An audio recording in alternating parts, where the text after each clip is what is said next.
Hello, friends. This week I have been using my Facebook Live platform to talk about the pandemic of racism that we see around us and that has this week been fanned into flames of violence. It is not enough for any white person to say that violence isn't the answer, because the violence enacted against black and brown people goes on and on and on. We all know that tearing down buildings, burning things, will not make a dramatic change in the lives of people who believe that they have the right to act however they wish. What will make a change is the determination on the part of white people who created this system, who maintain it and hold it in place, to educate one another about the history and the pain and the need for change in our culture. Yes, I say white people. It is clear that it is a culture of belief in our own superiority that has created a pandemic of violent actions by white people against people of color. I am not in any way saying that there is no violence done by people of color. That is not the issue. The issue is the historic and ongoing violence against people of color by white people in power in America and other countries. It is not enough to say that the problem is worse somewhere else, or there are many facets to the problem, or the problem can be named in other ways. Of course it can.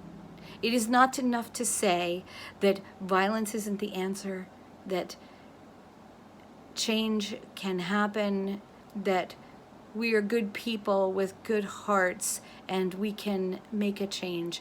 Of course. But in order to do that, we have to accept as white Americans that we are complicit in the problem.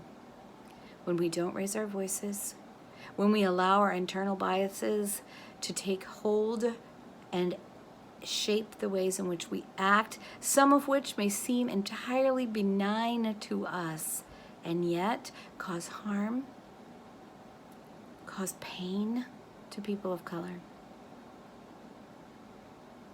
I've heard from many people this week saying things like, but I'm not a person who would ever hold someone down until they died. I wouldn't do that. And I believe you, I have no doubt. But the fact that there was one person willing to do it and three who stood by and watched it happen, that is the racism that is pandemic in the United States. We are not in a situation where every white person in the United States is actively going out, setting out to harm people of color. I believe that we are people of good hearts with good intents. But until we as white people are willing to stand up each and every time, to raise our voices each and every time, from things that seem small to things that are very large, until we are willing to do that consistently, until we are willing to learn our history, until we are willing to educate ourselves on those things we say and do that seem really just small to us, little micro things, and yet harm and hurt and lacerate the souls of people of color. Until we're willing to do that, I do not believe we will see a change. The coming of the Holy Spirit at Pentecost came as a way for all people to enter in to enter into the Spirit of Christ, to enter into being the church. That the entering in came about as people hearing in the tongue they can hear. It's remarkable to me, and I think it is a guideline, a guidebook to what we can do.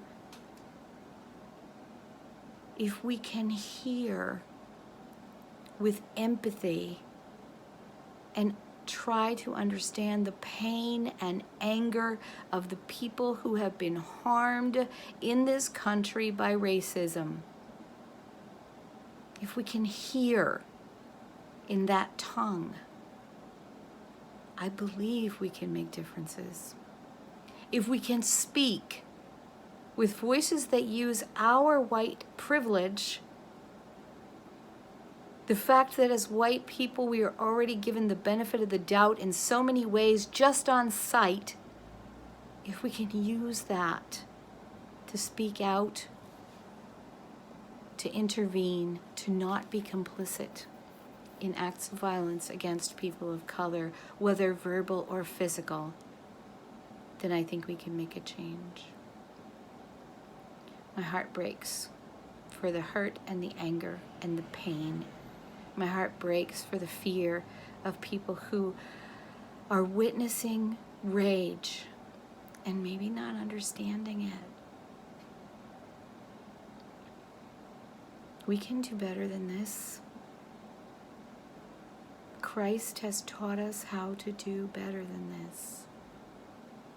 To love one another and to respect the dignity of every human being, to seek and serve Christ in all persons was a vow we made, and I believe we can keep.